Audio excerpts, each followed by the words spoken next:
So last week we worked on the architecture and created a pretty basic mass model to work from. And so this week I'm going to be going into a little bit of detail when it comes to how I build environments. And so I'm going to be working on the landscape. I'm going to be developing the topography and working on how I link in an environment file into a building file and then into the main file. So we're going to be looking into a few different bits and pieces of how I set environments up, but still remaining pretty low detail at this stage, just until I solidify the design and put more detail in the next few weeks. I'm in the main file now, and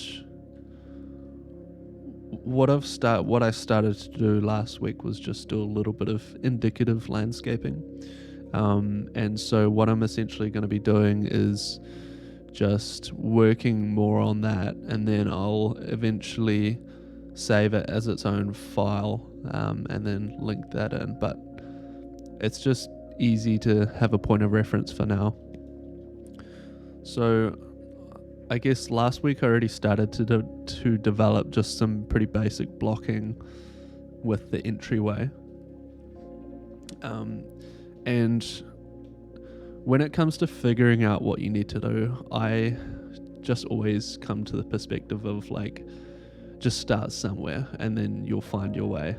So in this instance, I'm just going to be doing the very entrance, kind of starting at the entrance. So I'm going to get some steps in here.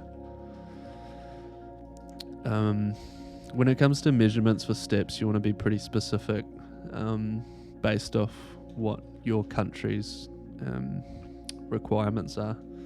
So I'm just going to create kind of the dimensions of a step that are good in New Zealand.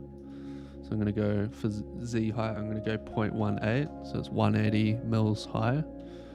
And then I'm going to go on the x-axis 0.3, and that's kind of a good outdoor step that you could go with. So that's kind of one step, and then I basically just duplicate these and then do that essentially. And then you've got some steps, and then I'd normally just drop this down one step, just like that. Delete that one. Now looking at it, actually that might not work because you've got your garage here, right? So yeah, I think this would actually have to be probably one step worth, when I think about it. Maybe even more. Because when it comes to garages, not to get too complex, but the step down can only be 50 mil. So if I just make this 50 mil high, this is essentially where the edge of the gravel is going to be. It will probably be gravel, and then as you can see over here, it kind of just slopes up to that. And I think if we have decking here, I think it might be nice to have a bit of a distance away for it to kind of slope down. So if I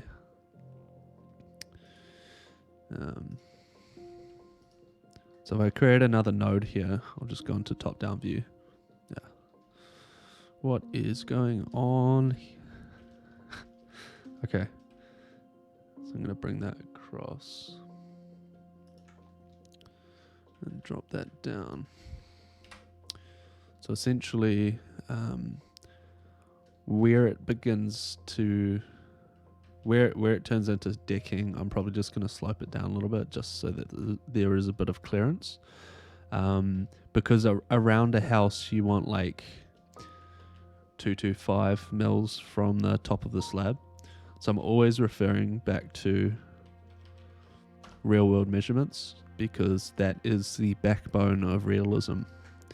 and it's really hard to make a good render if it doesn't look like it complies to whatever local standards the project is based in. So that's a really, really important thing to keep in mind. And so now that I'm looking at this, it's kind of sloping down. I think it might make sense to have this decking almost full width, almost as if it's just like this kind of step. Almost. It might be cool to make this maybe 500 wide. So I'm going to make this 0.2, no, 0.2, yeah. So this is kind of just a platform now, and we'll see where it goes. But we're starting to work on our kind of entrance starting point, and then coming through here. This is all fine for now, but I think there definitely needs to be steps here. So I'm going to copy this one here because I've already done the dimensions, and I'm just going to chuck that over here.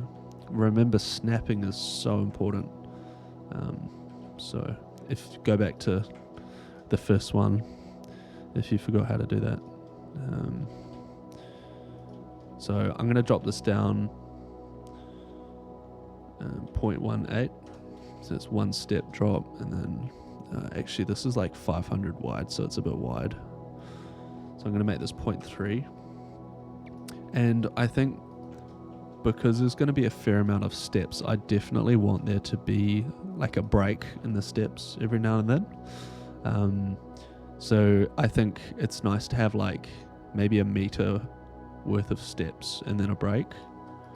So what's that? That's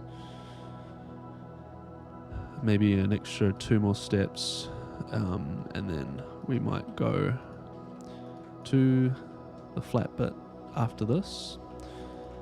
So maybe a break of like a meter. So if this is 0.3, I'm going to go minus 0.7. So that makes a meter platform. So that's starting to look pretty cool. And then, yeah. And then it might even be the case of just going like on a very gentle slope down, to be honest. Like that could be quite cool. Depending on, of course, the end point. So actually looking at that now, that is quite steep. So I think we may need to, we could do another, we could maybe do a slope, like a gravel slope, and then we could do another series of steps. So I mean, sometimes I do a landscape design before starting a project. Sometimes I just like to do it as I go, you know. That's kind of this whole project is just me thinking on the fly. Minus 0.18 down, and then we're going to do another slope. So we're going to put that on the bottom point, and that's starting to look pretty cool. And then what this is telling me is that this really needs to come quite low, quite deep down.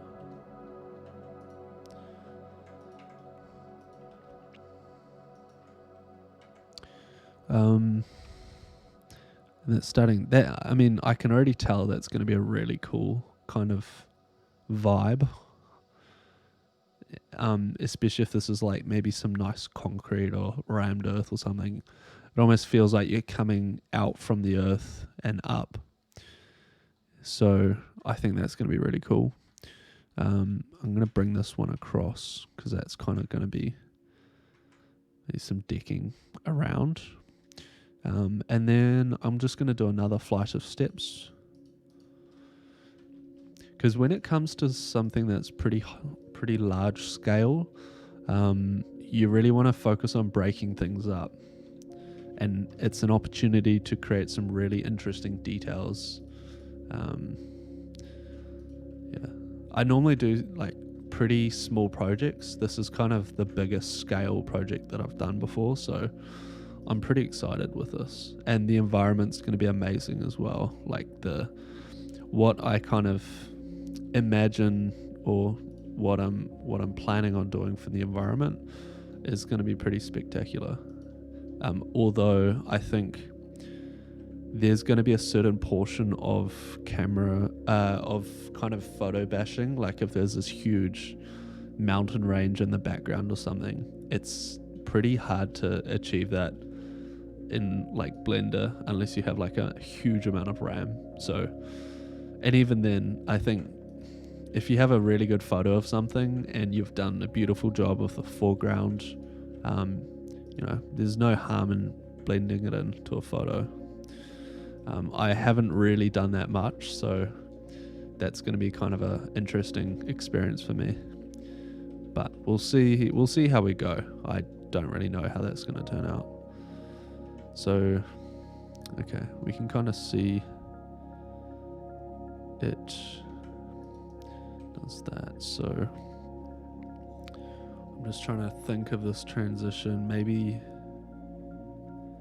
Maybe we've got like some sort of retaining wall that comes along as it steps down, and then it kind of opens up and around. So that could be quite cool.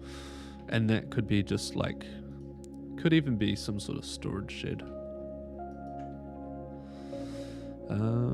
Yeah. So I think, because I'm always trying to think of how it gets built. That's like the number one thing to realism, is just always thinking, how would this get built? And then just building it like that. So that could be quite cool. You kind of come down to a terrace down here. So maybe I'll make that the same height as that there. And then maybe that's the same width as that. And then maybe this slopes down here. Maybe it all slopes down to that point. That could be quite cool. So I'll grab this node and like it's just very shallow retaining. So I'm starting to build what the landscape might look like now. So I'm just moving this up and down. I'll probably come in with a proper mesh as well afterwards, but this is just to get an idea on like whether we're going to be cutting into the land or that kind of thing, or coming out of the land. So that's going to be quite cool. So I think I'm just going to create another cube, chuck it here. I think actually at this point it's quite helpful to just create a really big plane and get a general idea of what the slope is doing. So I'm going to go into the side elevation and I'm going to like roughly angle this down so that there's a pretty gentle slope. Something like that. And you can come through with like subdividing it and make it look better. But for now, that's kind of a good indication of what the slope of the landscape is doing. So yeah, I think that's quite good. What I might do actually is create a cube, and I'm essentially going to be using this. Actually, what I might do at this point before I do anything else is turn off. Don't know what that was. Turn off all of my referenced files. And then what we have left over is all the landscaping. Okay, so what I'm going to do now is go File, Save As, and I'm going to call this Village House Landscaping, or Landscape. Save. Oop, that's in caps. Cool. All right, and now I'm gonna actually keep these linked in. And I'm going to put everything else in a collection. We're going to call that landscape.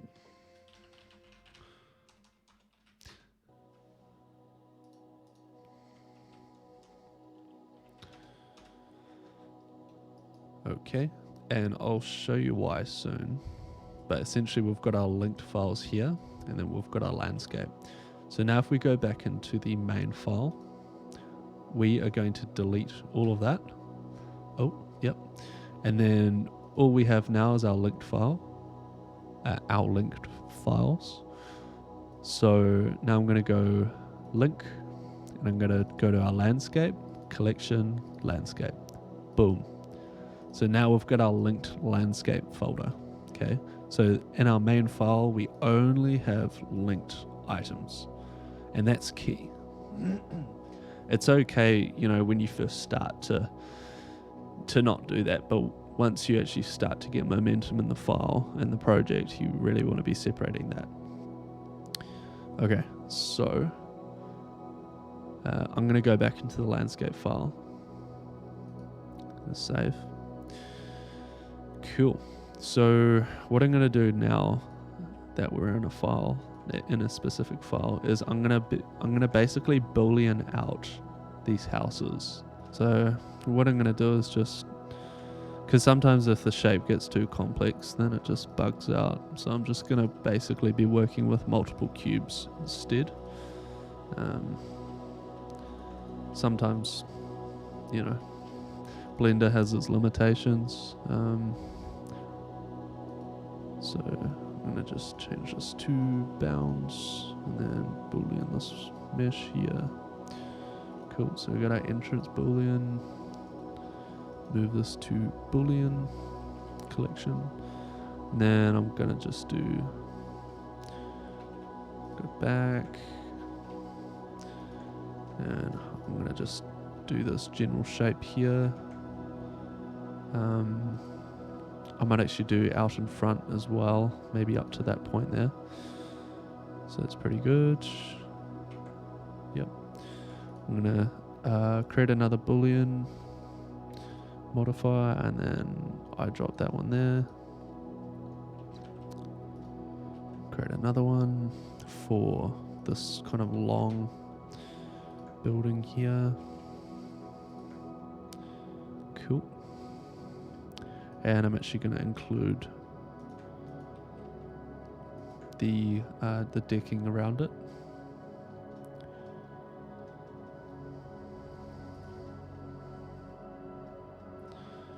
Cool. Extend that through. I'm going to make another modifier. Cool. And then, so that's kind of the general community space, and when it comes to like booleans and general kind of blocking out, we're gonna make one for this kind of staircase where it cuts through.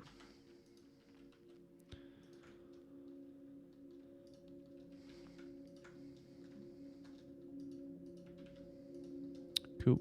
And then we're gonna just extend that probably up until the end of the stairs. We're gonna do another boolean modifier. Cool. Great. And then I'm gonna duplicate this. We're gonna do one for the entrance, and then we can pull that back a little bit. And then I'm going to widen this out. Not sure what happened there.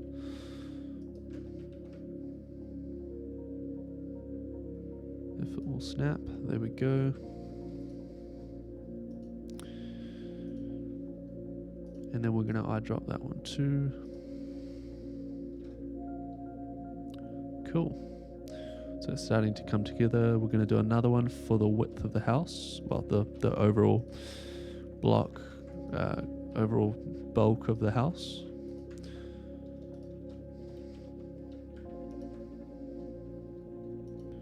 Cool. Just like that. Gonna apply this, not apply. We're gonna eyedrop this boolean, and then we're gonna do one more coming through like that. So it'll just open up, I think. Or maybe not. Maybe it's cool to keep the subtle asymmetry of what we've got going on there. Cool. And then this is just going to carry on a little bit further down. Cool. And then we're going to just eyedrop this boolean as well. fantastic.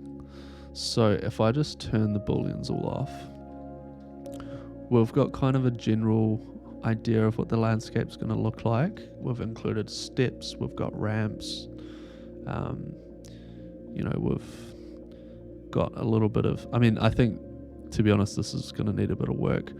What might be the case is that the cars kind of enter alongside some pretty serious retaining, although what I might actually start to do now is just subdivide this a few times, and then I might just create a pretty basic level. I'm going to do like 100 subdivisions, and then just kind of a basic moving things up and down, how I get just to kind of get an idea on how the ground is naturally going to work.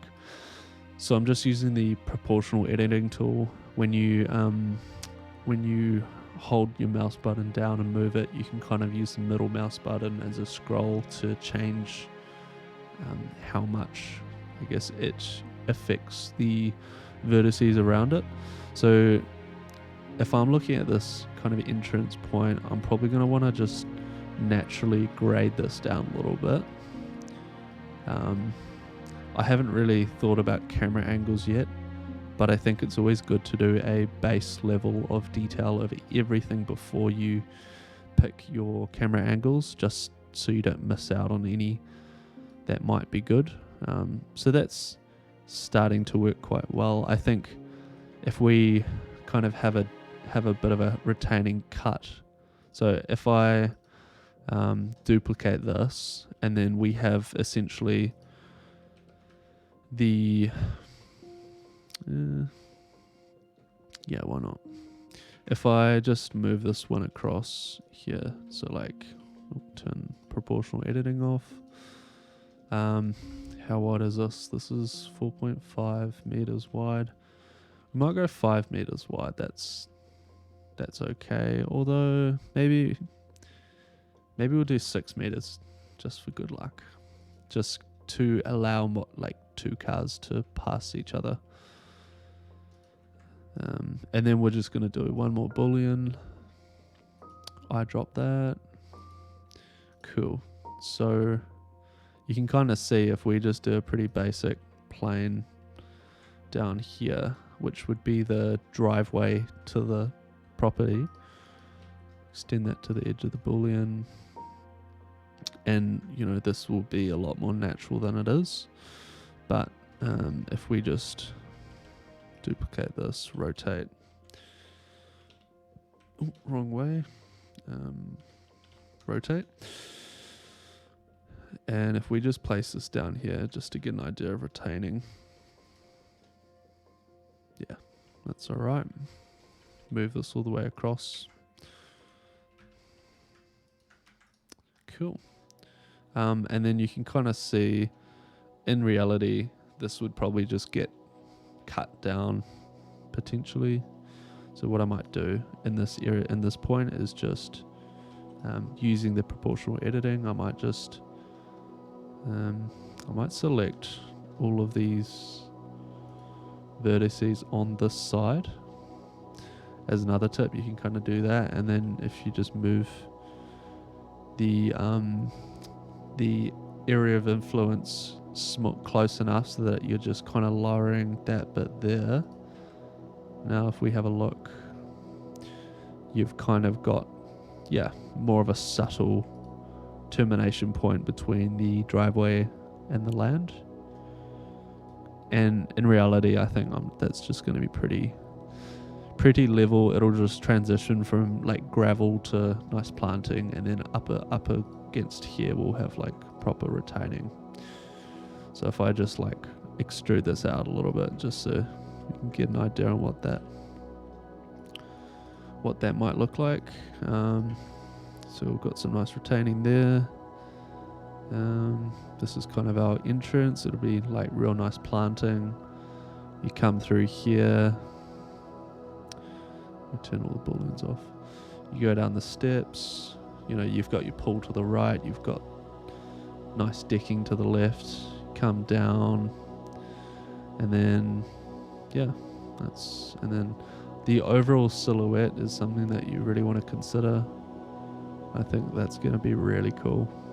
So when I start to think about camera angles, which is usually after I've just done a basic blocking of the site, then I kind of pick different views that I think would look good, and I focus my attention on that when it comes to the landscaping. Because when it comes to rendering, there's really no point putting a lot of effort into something that you're not going to see. It's kind of a lazy approach, but if it means that you get to spend more time on other projects and getting better in general, then my philosophy is that just spend time where it matters, and if you don't see it, it doesn't matter. So I'm just going to create a camera angle of a few shots initially that I think will look good. I'm going to make it 35 millimeters to start with. It's kind of a good solid focal length to go with. I'm going to just go 90 degrees and zero this out, 180. And then I'm just kind of getting an idea how the framing might work. So I think that could be quite a cool shot there, just showing the apex of this kind of community space. I think if we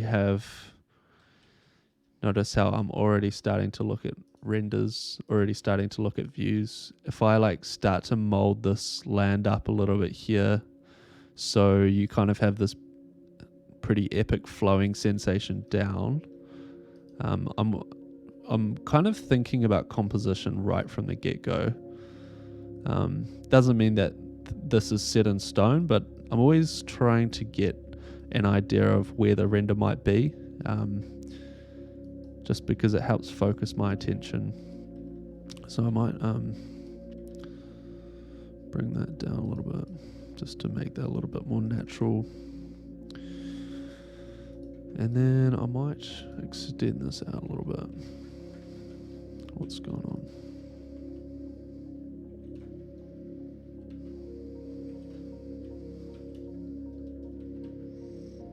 Cool. Fantastic. Something that I normally do with cameras is just to increase the pass apart out. I don't know what the hell it means, but it just means that you don't see the outside of the camera, and that just really helps me to focus on what's inside the camera. So I think that's kind of a good start. I'm going to just Shift D, duplicate that camera. I think here is kind of a one that I've been thinking about. What's going on? Friggin' viewport moving is sometimes a bit of a mesh. And then when I activate this camera, I'm going to go Control Alt 0 to lock your camera to your movement. And I'm going to go up here and I'm just going to basically just zero these out, or whatever the closest 45-degree interval is. So I'm going to shift this up a little bit. Yeah, so I think that could be quite a cool shot. Just this is more of an architectural shot, but I think if we have a beautiful view in the distance, that's going to be really, really cool. I'm also thinking about horizontal versus vertical shots. Sometimes I go 1080 by 1080 by 108? No, 1920. Nope. 1080. 1080 by 1350. So this is your 4:5 resolution at 1080p, which is perfect for Instagram. If you guys have seen my Instagram feed, I mainly do verticals, but sometimes I do horizontals. So that to me feels perfect for a vertical shot. So yeah, I think next week we're going to be going into probably more detail with the architecture, now that we've put a little bit of detail into the landscape and we can kind of see the direction we're heading in. So I'm really excited to start to work on the details of the architecture and really getting to the nitty-gritty. It'll probably be a few episodes of just pure architecture modeling because this is a very big project, and I honestly don't know when it's going to finish because I'm just doing it as it goes. Sometimes my projects last months, so I really hope that you guys learn something from this. That's the only reason why I'm recording my process. So let me know if you guys find it useful, and if you're not subscribed, please subscribe because it really helps me out. I'm obviously a pretty small YouTuber right now, but I want to find a way to kind of pass my knowledge on to as many people as possible because I don't know, it's pretty cool to do. So cheers guys, stay tuned for the next one.